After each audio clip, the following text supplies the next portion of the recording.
Share বাজারে এসে আমরা সবাই একটা জিনিস খুব তাড়াতাড়ি শিখে যাই, কোন শেয়ার কিনবো।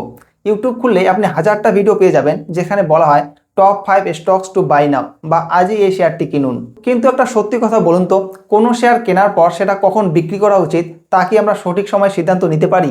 বেশিরভাগ সময় আমাদের সঙ্গে দুটি ঘটনা ঘটে। শেয়ারের দাম একটু বাড়লেই আমরা ভয়ে লাভ বুক করে বেরিয়ে আসি, আর তারপর দেখি শেয়ারটা মাল্টিব্যাগার হয়ে গেল। অথবা শেয়ারের দাম কমতে কমতে 50% নিচে নেওয়ার পরেও আমরা আশা নিয়ে থাকি যে একদিন তো বাড়বেই, আর আমাদের কষ্টের টাকা আটকে থাকে। আজকের ভিডিওতে আমরা সঠিক সময়ে শেয়ার বিক্রি করার 5টি বৈজ্ঞানিক ও বাস্তবিক নিয়ম আলোচনা করব। আপনি যদি একজন রিটেল ইনভেস্টর হন, তাহলে এই নিয়মগুলো মেনে চললে শেয়ার বাজারে আপনার বড় ক্ষতি থেকে রক্ষা পাবেন এবং সঠিক সময়ে প্রফিট বুক করতে পারবেন। চলুন তাহলে আজকে ভিডিওটি শুরু করা যাক। ভিডিওর মূল টপিকে যাওয়ার আগে একটা জিনিস আমাদের পরিষ্কারভাবে বোঝা উচিত যে কেন শেয়ার বিক্রি করা এত কঠিন, অর্থাৎ সাইকোলজি অফ সেলিং।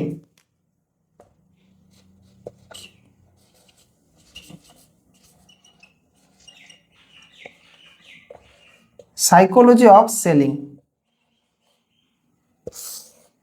শেয়ার বিক্রি করার নিয়মগুলো জানার আগে আমাদের বোঝা দরকার কেন আমরা সঠিক সিদ্ধান্ত নিতে পারি না। শেয়ার বাজারে আমাদের সিদ্ধান্ত নেওয়ার পথে দুটি বড় শত্রু আছে। একটি হলো গ্রিড অর্থাৎ লোভ, এবং অপরটি হলো ফিয়ার অর্থাৎ ভয়। শেয়ারের দাম বাড়লে আমরা ভাবি আরো কিছুটা বাড়ুক তারপর বিক্রি করব। অপরপক্ষে শেয়ারের দাম কমলে আমরা লস স্বীকার করতে পারি না। একে সাইকোলজিতে বলা হয় loss aversion bias. Warren Buffett একটা দারুণ কথা বলেছিলেন যে stock market is a device for transferring money from the impatient to the patient. কিন্তু তাই বলে অন্ধের মতো সব শেয়ার ধরে রাখা বা সঠিক সময় বিক্রি না করাটাও একটা মস্ত বড় ভুল। চলুন তাহলে জেনে নেওয়া যাক সেই 5টি অবস্থা যখন আপনার পোর্টফোলিও থেকে শেয়ার বিক্রি করে দেওয়া উচিত।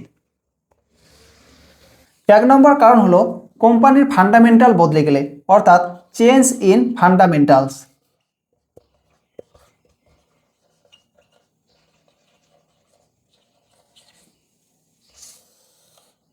শেয়ার বিক্রি করার প্রথম এবং সবচেয়ে গুরুত্বপূর্ণ নিয়ম হলো কোম্পানির ফান্ডামেন্টালসের পরিবর্তন। আপনি যখন কোনো শেয়ার কিনেছিলেন তখন নিশ্চয়ই কোনো কারণ বা ইনভেস্টমেন্ট থিসিস ছিল, তাই তো? যেমন ধরুন কোম্পানির বিক্রি বা প্রফিট 15-20% হারে বাড়ছে, কোম্পানির প্রোডাক্টের দারুণ চাহিদা রয়েছে, বা কোম্পানির উপর কোনো ঋণ নেই ইত্যাদি। এখন ধরুন পরপর 3-4টে কোয়ার্টারে দেখা গেল কোম্পানির প্রফিট ক্রমাগত কমছে, তাদের বিজনেস মডেল পুরনো হয়ে যাচ্ছে, বা কোম্পানির ম্যানেজমেন্টে কোনো স্ক্যাম বা অনিয়ম ধরা পড়েছে। উদাহরণস্বরূপ একসময় নোকিয়া বা কোডাক মার্কেট লিডার ছিল, কিন্তু তারা সময়ের সাথে টেকনোলজির পরিবর্তন গ্রহণ করেনি। যদি কোনো কোম্পানির মূল ব্যবসা বা ফিউচার গ্রোথই নষ্ট হয়ে যায়, তাহলে সেই শেয়ার ধরে রাখা বুদ্ধিমানের কাজ নয়। 2 নম্বর কারণ হলো আপনার আর্থিক লক্ষ্য পূরণ হয়ে গেলে, অর্থাৎ reaching your financial goal.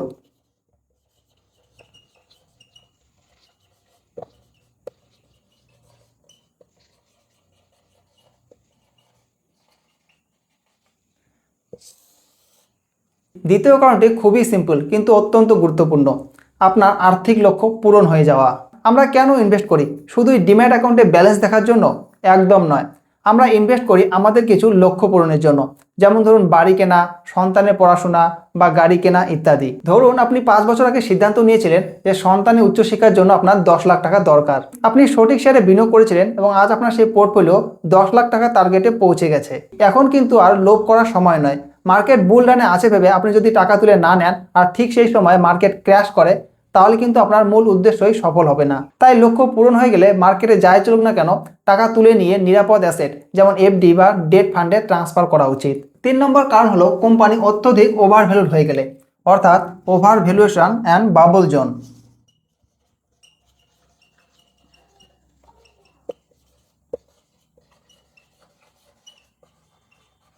Over valuation and bubble zone.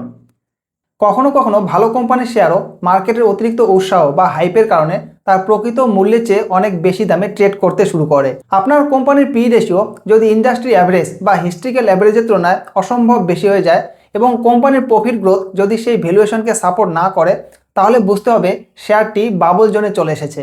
এর অর্থ এই নয় যে শেয়ারটির দাম কালকেই পড়ে যাবে, কিন্তু এই অবস্থায় শেয়ারটির মধ্যে কোনো মার্জিন অফ সেফটি থাকে না। একটি ছোট খারাপ খবর এলেই শেয়ারের দাম 30% থেকে 40% পর্যন্ত পড়ে যেতে পারে। তাই যখন কোনো শেয়ারের ভ্যালুয়েশন অবাস্তব লেভেলে পৌঁছে যায়, তখন পার্শিয়াল প্রফিট বুক করা বুদ্ধিমানের কাজ। 4 নম্বর কারণ হলো আরও ভালো সুযোগ পাওয়া বা অপরচুনিটি কস্ট।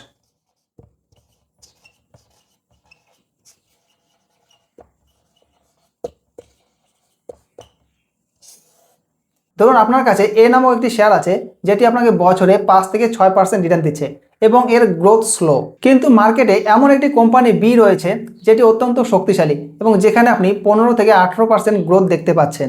আপনার সীমিত ক্যাপিটাল যদি ভালো সুযোগ থেকে বঞ্চিত হয় তাহলে সেই স্লো রিটার্ন দেওয়া কোম্পানি শেয়ার বেচে দিয়ে ভালো সুযোগে বিনিয়োগ করাকেই বলে অপরচুনিটি কস্টের সঠিক ব্যবহার। 5 নম্বর কারণ হলো ঝুঁকি কমানো বা পোর্টফোলিও রিব্যালেন্সিং।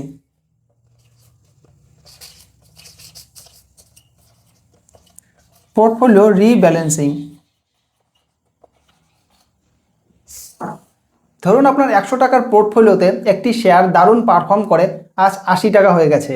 এর মানে আপনার পোর্টফোলিওর 80% রিস্ক এখন একটি মাত্র শেয়ারের উপর নির্ভর করছে। কোম্পানি যতই ভালো হোক, কোনো একটি দুর্ঘটনা হলে আপনার পোর্টফোলিও সম্পূর্ণ ক্ষতিগ্রস্ত হবে। তাই সময় সময় সেই শেয়ারের কিছু অংশ বিক্রি করে অন্য সেক্টরে ডাইভার্সিফাই করা উচিত। তো এই ছিল 5টি মূল কারণ যখন আপনি আপনার শেয়ার বিক্রি করার কথা ভাবতে পারেন।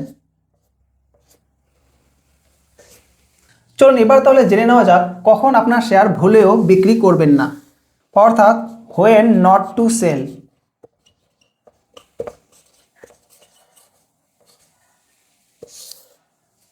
এতক্ষণ আমরা জানলাম যে কখন শেয়ার বিক্রি করে দেওয়া উচিত, কিন্তু রিটেল ইনভেস্টররা একটি জায়গায় সবথেকে বেশি ভুল করেন, কখন শেয়ার বিক্রি করা উচিত নয়।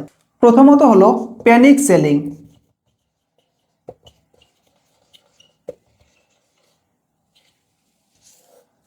ওভারঅল মার্কেট ক্র্যাশ করছে বা যুদ্ধ মহামারীর খবর এসেছে বলে হুট করে শেয়ার বেচে দেবেন না। ভালো কোম্পানির শেয়ার মার্কেট রিকভার করলে আবার আগের চেয়ে বেশি উপরে ওঠে। দ্বিতীয়ত হলো শুধুমাত্র একটা খারাপ কোয়ার্টার দেখে কখনো বিক্রি করবেন না। One bad quarter.